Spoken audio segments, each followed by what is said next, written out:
Welcome to the Genius Factory. Enjoy the video. You already have both spreadsheets. Now begin. First, confirm you have edit access to the source file because permissions stop the sync. Once confirmed, open the destination sheet and click the cell you want to start importing into. Next, type equals import range and then switch to the source tab to copy its URL. This ensures the link is exact.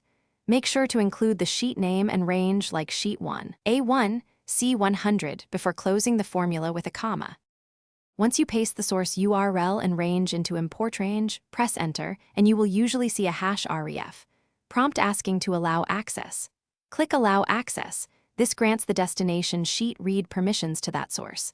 After authorization, refine the import by wrapping import range with filter, query, or array formula to limit columns or rows.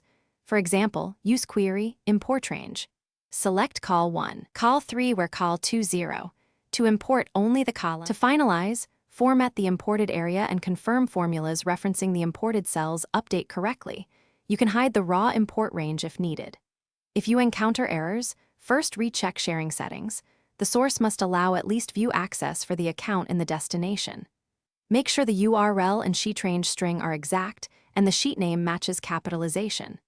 If you need static data, copy the imported cells and paste special values only. That freezes the snapshot while keeping the original untouched. Thanks for watching. If you found this helpful, don't forget to like and subscribe.